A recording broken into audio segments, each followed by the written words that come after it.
Olá, olá, pessoal. Voltei, né? Então hoje a gente vai falar um pouquinho aí sobre as algas pertencentes ao reino protista, tá certo? Aqui é o professor Lucas, vem comigo.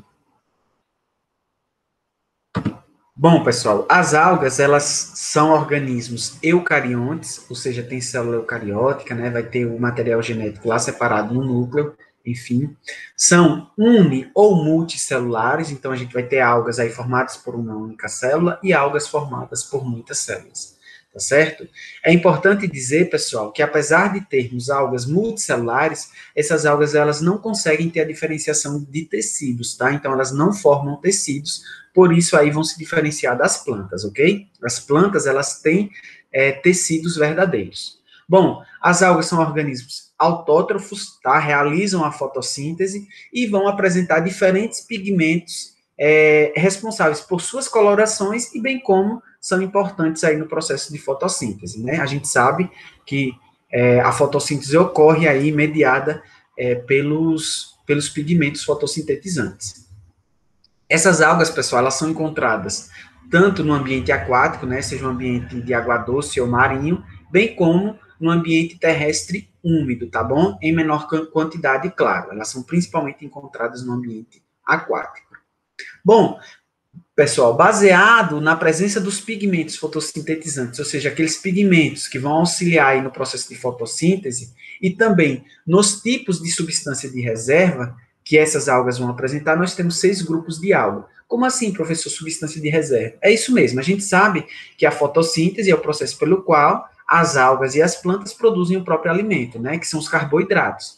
E esses carboidratos, eles são armazenados na forma de substância de reserva, tá bom? Então, os 6 grupos de algas vão ter diferentes pigmentos fotossintetizantes e diferentes substâncias de reserva. Então, baseado nisso, nós temos aí esses 6 grupos. Obviamente, pessoal, como todas as algas realizam fotossíntese e o principal pigmento relacionado à fotossíntese é a clorofila A, todas elas aí vão ter a clorofila A. A grande diferença vai ser aí nos pigmentos acessórios que essas algas vão apresentar, tá? Como a perinidina, a ficoxantina, a ficoeritina, enfim.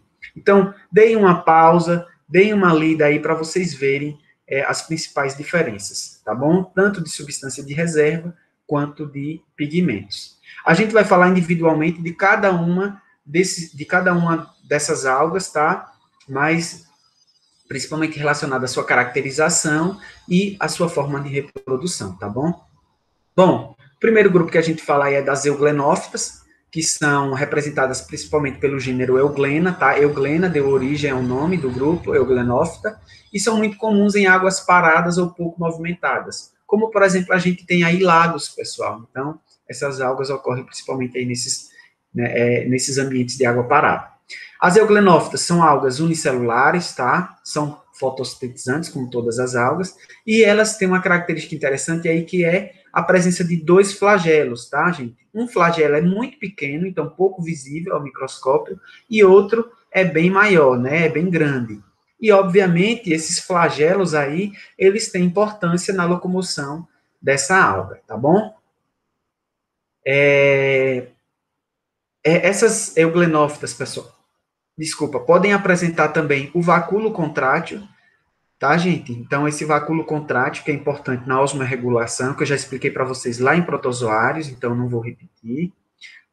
Elas também vão apresentar uma estrutura aqui, ó, chamada de estigma. Esse estigma, gente, é muito importante porque é uma estrutura fotorreceptora, ou seja, ela detecta onde é que tem luz, tá certo? E a intensidade dessa luz. Então, essa alga, detectando que lá na frente tem mais luz e a intensidade é melhor, obviamente ela vai utilizar aí o seu flagelo locomotor e vai se locomover até lá. Por quê, professor? Porque a luz é extremamente importante no processo de fotossíntese. Então, ela precisa chegar a esse ambiente melhor para poder produzir melhor carboidratos através da fotossíntese, tá certo? Bom, gente, as euglenófitas, elas se reproduzem assexuadamente por bipartição longitudinal, processo que a gente já viu em aulas anteriores aí dos protozoários, então não vou repetir, tá bom? Dinoflagelados é um outro grupo de algas, são algas também unicelulares, de coloração avermelhada devido ao pigmento perinidina, tá bom, gente? Então, aqui eu trago um exemplo para vocês, o Ceratium, tá? Um gênero de dinoflagelado. Bom, embora eles existam na água doce, é muito raro, na verdade, tá, gente? A presença desses dinoflagelados em ambientes de água doce. A grande maioria, na verdade, mesmo, é marinho, tá? Então, vive no mar, fazendo parte do plâncton, tá bom? Então, né, esses dinoflagelados, eles vão apresentar aí dois flagelos, aqui tem um maior e um menor, que não é visível, tá? Não dá para vocês visualizarem bem. E eles vão ter aí um endoesqueleto, tá? Essa estrutura aqui, que ela vai apresentar aí celulose na sua constituição, tá? A celulose que é encontrada, inclusive, aí na parede celular das plantas, tá bom? Então, ó, essas bactérias, desculpa, gente, essas algas aí vão apresentar essa celulose aí na sua estrutura, tá? São vesículas achatadas e membranosas, tá bom? Existem vários representantes que são tóxicos, tá, gente? Desses dinoflagelados e podem causar o processo conhecido como maré vermelha, tá? Aliás, gente, a depender da espécie, a gente vai ter uma maré amarelada e até marrom, tá bom? Então, obviamente, se são organismos tóxicos, eles podem causar aí a morte de peixes, a contaminação de organismos, né, alguns distúrbios no sistema digestório, enfim. Então, aqui eu trouxe, por exemplo, né, a maré vermelha causada pela espécie Gonialalpis catenella, tá bom? Então, é um organismo tóxico que pode causar aí o fenômeno de maré vermelha. E esse fenômeno, pessoal, normalmente ocorre quando o ambiente está muito favorável ao crescimento dessas algas. Então, esse fenômeno nada mais é do que o crescimento exagerado, o crescimento anormal desses organismos, tá bom? E essa, como é que fala? As substâncias tóxicas produzidas por esses organismos podem chegar até a nossa mesa e pode também causar alguns distúrbios aí na gente, tá bom? Podem nos intoxicar também. Como, professor? Através da nossa alimentação. Se a gente ingere um peixe que se alimentou né, desses organismos aqui, e esse peixe ficou contaminado, a gente pode acabar se contaminando também, ok? Bom, os dinoflagelados, eles se reproduzem de forma assexuada, por divisão binária, você já conhece o processo, mas também pode ocorrer reprodução sexuada com formação de gametas, tá bom? A gente vai conhecer mais à frente uma reprodução sexuada bem típica das algas aí, desculpa. Bom, o outro grupo que a gente tem aí é o das diatomáceas, também chamadas de bacilariófitas, são algas de coloração amarelada, né, as algas douradas, e são comuns aí também no plâncton marinho, tá bom? São unicelulares, podendo formar colônias, então são formados por uma única célula, mas podem estar ali vivendo juntas, né, vários indivíduos ali juntos, formando colônias. Não apresentam estruturas de locomoção e têm uma característica muito importante, que é a parede celular dicílica, tá, gente? Então, vai ter aí uma parede celular dicílica chamada de frústula, ou carapaça, tá? Ela é formada aí por duas partes, tá? Que se encaixam uma na outra. Então, aqui vamos dizer que a gente poderia abrir essa alga em duas partes, tá? São duas partes que se encaixam uma na outra, tá? A frústula ou carapaça. Essas algas, elas são utilizadas aí na fabricação de cosméticos, filtros e produtos de polímero devido a essa característica aí dessa parede celular dicílica, ok? Podem se reproduzir de forma assexuada por divisão binária ou sexuada através da formação de gametas também. Aí agora a gente fala um pouquinho das algas pardas ou algas marrons, as feofícias, tá, gente? Devido ao pigmento fulcoxantina. Então, essas são algas exclusivamente marinhas e, característica diferente das algas que nós vimos até agora, são multicelulares, tá? Mas é importante dizer novamente, não formam tecidos verdadeiros, ok? Então, essas algas multicelulares, elas podem atingir até 60 metros de comprimento. Então, elas são enormes lá no mar, ok, gente? Então, os exemplos aí de gêneros que podem atingir esse comprimento são a laminária e a macrocistes, tá bom? Gente, uma estrutura muito importante encontrada nessas algas são as vesículas de ar. Como o nome está falando, tá? São bolsas que têm ar dentro e ajuda na flutuação dessas algas. Para que isso, professor? A gente sabe que para que ocorra a fotossíntese é necessário, né, a captação da luz solar. E no fundo do mar, essa luz não vai chegar com tanta qualidade assim, né? Não vai chegar com tanta intensidade. Então, o que é que essas algas precisam fazer? Chegar até o mais próximo possível da superfície, onde tem a maior incidência de luz solar. Então, essas bolsas de ar ajudam essas algas a flutuarem em direção à superfície da água, onde vão conseguir, né, capturar mais luz solar e produzir melhor aí os carboidratos através da fotossíntese. Tá certo? Show de bola, né, gente? Bom, no litoral brasileiro, né, o gênero mais comum e conhecido que nós temos é o sargasso, tá, gente? É bastante abundante no nosso litoral. Aqui eu trago mais uma imagem, então a gente vê aí, ó, ela é bem grande, parece até planta, mas como eu já disse, não é planta, não tem tecido verdadeiro. Bom, o outro grupo que a gente tem aí das algas são das rodofícias, tá? Que são as algas vermelhas, como vocês estão vendo aqui. São encontradas também nos mares, mas também são encontradas na água doce e em locais úmidos, como troncos de árvore. Algumas produzem o agar, tá? Uma substância gelatinosa, que é utilizada aí em gelatinas, em meio de cultura, e tal. Então, é muito utilizada aí na indústria. Certas espécies do gênero Porphyra são utilizadas aí no preparo de sushis, tá, gente? Então, também são utilizadas aí na indústria alimentícia, ok?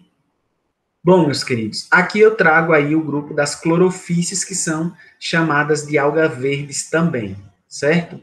Essas algas verdes, elas são principalmente aquáticas, mas podem correr também em locais úmidos, como rochas e troncos. Bom, as algas, pessoal, verdes, as clorofícies, elas podem ser unicelular, aqui eu trago um exemplo, ó, formado por uma única célula, ou multicelular, aqui eu trago um exemplo. Como multicelulares, né, eu trouxe aqui o gênero uva, que é muito comum aqui no Brasil, conhecido como alface do mar, tá, gente? Então, ele é formado por várias células aqui, beleza? Já a alga unicelular, eu trouxe o exemplo aqui, o Chlamydomonas, tá? Então, parece até uma bactéria, né? Vocês podem dizer isso, professor, parece muito. Lembra, né? Então, é formado por uma única célula e ela vai apresentar aqui, ó, dois flagelos importantes aí na sua locomoção. Show de bola, né? Bom, com relação à reprodução, gente, dessas algas pardas, algas vermelhas e algas verdes, elas podem se reproduzir de forma sexuada por bipartição, processo que a gente já viu, não vou repetir, ou, né, nos casos multicelulares, por fragmentação ou esporulação, tá? Nesse grupo aqui, né, eles podem aí se reproduzir por fragmentação ou esporulação em casos multicelulares, tá? Então, o processo de esporulação é o processo de formação de esporos, tá bom? Então, eu vou ter aqui, ó, uma alga adulta, um filamento adulto, nele vai ocorrer a formação de esporos, esses esporos são chamados de zoósporos, e aí esses zoósporos são liberados, né, cada um desses esporos, eles podem se fixar em um determinado local apropriado, e ele vai se desenvolver, né, e vai gerar um novo indivíduo, uma nova alga, tá bom? Então, o esporo, gente, é como se fosse uma semente. Ela foi liberada aqui, né, esse esporo foi liberado aqui, ele se fixou no ambiente ideal e cresce e forma um novo indivíduo. Já a fragmentação, gente, é quando essa alga aqui, esse indivíduo adulto, ele se quebra, ele se fragmenta. E esses pedaços, ao cair no ambiente ideal, ele vai se fixar do mesmo jeito e vai germinar, se tornando aí um novo indivíduo, uma nova alga, né? Então, esse é o processo aí de fragmentação e esporulação. Bipartição ocorre principalmente aí nas algas unicelulares e esses dois processos nas multicelulares. Fechado? Bom, aí a gente traz agora um processo um pouco mais complexo, que é a reprodução sexuada aí das algas, tá? Essa reprodução sexuada, gente, é muito parecida com a das plantas, que é uma reprodução formada por um ciclo haplodiplonte, tá? Então, em determinado momento, essas algas vão ter um ciclo aí haploide, N, e em determinado momento vai ter um ciclo diploide, 2N, tá? Então, vem comigo. Importante dizer que esse ciclo, né, esse haplo e esse diplonte, eles podem ser independentes. Então, um pode ocorrer sem necessariamente esperar que ocorra o outro, tá bom? Então, a gente vai ter aí, pessoal, duas estruturas da alga, tá? Então, aqui eu trouxe um exemplo com a alga verde, mas de forma geral é assim que ocorre para os 3 grupos. Então, vamos falar primeiro, né, do plonte, tá? Do N. Então, inicialmente, aqui a gente tem a estrutura da alga, tá? A uva, né? Essa estrutura da alga. E essa estrutura aqui, pessoal, ela é 2N. Ela é chamada de esporófito 2N, tá? Vocês entendem daqui a pouco como é que ele chega a ser a 2N. Então, aqui nesse esporófito, nós vamos ter uma estrutura microscópica que é chamada de esporângio. Nesse esporângio, gente, vai ocorrer através de meioses, que é um processo de divisão celular que eu já comentei com vocês, reducional, ou seja, ele vai reduzir esse 2N aqui, tá bom? Então, nessa meiose, tem os esporângios que, através dela, vai dar origem aos esporos, tá bom? Então, obviamente, esporófito, nele ocorre a formação dos esporos, em uma região específica chamada de esporângio, tá bom? Então, lá nesse esporângio, vamos ter meioses nas células, e essa meiose vai originar esporos, que são chamados de zoósporos haploides. Então, antes nós tínhamos células 2N, com a redução da meiose, nós temos células agora N, haploides, tá bom? Então, ciclo haplonte, gente. Então, esses zoósporos haploides, eles vão simplesmente, né, cair em um ambiente favorável, é aquilo que a gente viu aqui, viu, gente? Então, esses zoósporos aqui, eles vão cair num ambiente favorável, eles vão crescer e dar origem a novos indivíduos, a novas algas, tá? Só que esses zoósporos, gente, eles vão dar origem a uma estrutura chamada de gametófito. Veja, antes nós tínhamos o esporófito, que forma os esporos. Agora nós vamos ter os gametófitos, tá? Obviamente, gametófito vai ter uma região chamada de gametângio, que é onde vai dar origem aos gametas, tá? Então, veja, esse gametófito, ele é haploide, porque ele se originou de esporos haploides, tá bom? Então, esse gametófito é haploide. Nós vamos ter um gametófito aí com esporângio, para a formação aí de esporângios. Nós temos aqui o gametófito, desculpa, gente, feminino, e a gente tem o gametófito aqui masculino, tá bom? Nesse gametófito feminino, nós vamos ter os gametângios produzindo gametas femininos, e nesse masculino nós vamos ter aí os gametângios produzindo gametas masculinos, tá? Esse processo de formação de gametas ocorre por mitose, gente. Então, as células eram haploides e vão continuar sendo haploides, porque a mitose ela é um processo de criação de cópias, né? Então, a célula se divide, originando outra exatamente igual, tá certo? Então, formou-se esses gametas aí por mitose, eles são haploides, e agora, quando esses gametas masculino e feminino se encontram, eles vão se unir através da fecundação, tá certo? Então, ocorreu a fecundação, eu vou juntar N de um e N de outro, então eu vou ter o que agora? 2 Ns, então eu vou ter aí o início do processo de Plonte, né? Então, vou ter aí a junção de 2 haploides formando um zigoto 2N. Esse zigoto, pessoal, que é 2N, ele sofre mitoses, certo? Então, vai originar, de uma célula 2N, vai originar outras células também 2N, já que é mitose, né, igual, e a gente vai ter aí o desenvolvimento do esporófito, que é 2N. Feito isso, reinicia o ciclo, né? Pode reiniciar o ciclo ou não, na verdade, porque podem ser independentes esses processos. Né? Então, aí o esporófito, ele pode, né, através da meiose, originar novos esporos, esses esporos podem se desenvolver, originar o gametófito, nesse gametófito aí podem dar origem a novos gametas, os gametas podem se encontrar, fecundar, gerar o zigoto e dar origem novamente ao esporófito. Tranquilo, gente? É um pouco complexo, voltem, dê pausa, assiste de novo, certo? Que vocês conseguem entender. E se vocês têm muita dúvida ainda sobre mitose e meiose, sugiro que vocês assistam uma videoaula de mitose e meiose lá no YouTube, tá bom? Então, gente, vamos falar agora rapidamente da importância das algas. As algas, pessoal, elas são extremamente importantes, tanto economicamente quanto ecologicamente. Economicamente, algumas substâncias produzidas pelas algas, elas podem ser utilizadas aí na indústria farmacêutica, ou seja, na produção de alguns remédios, na indústria alimentícia e na produção de alguns alimentos, né, sorvetes, sushi, enfim, e também na produção da indústria dos cosméticos aí na produção de cremes, de gels, enfim. Bom, as algas, ecologicamente, são extremamente importantes no processo de fotossíntese, ou seja, na liberação de oxigênio na atmosfera, tá? Gente, as algas, acredita-se que a maior quantidade de oxigênio que se tem na atmosfera do ambiente terrestre são produzidas por algas unicelulares, tá bom? Ah, professor, mas a Amazônia não é o pulmão do mundo? Sim, a Amazônia produz, né, as plantas da Amazônia produzem muito oxigênio, mas elas gastam também muito oxigênio, tá? Já as algas unicelulares, principalmente, elas produzem muito oxigênio e não gastam esse oxigênio. Então, a maior parte do oxigênio que nós utilizamos na nossa respiração é proveniente aí dessas algas unicelulares. Então, são extremamente importantes. Fechado? É só isso por hoje. Grande abraço, até a próxima aula, tá bom?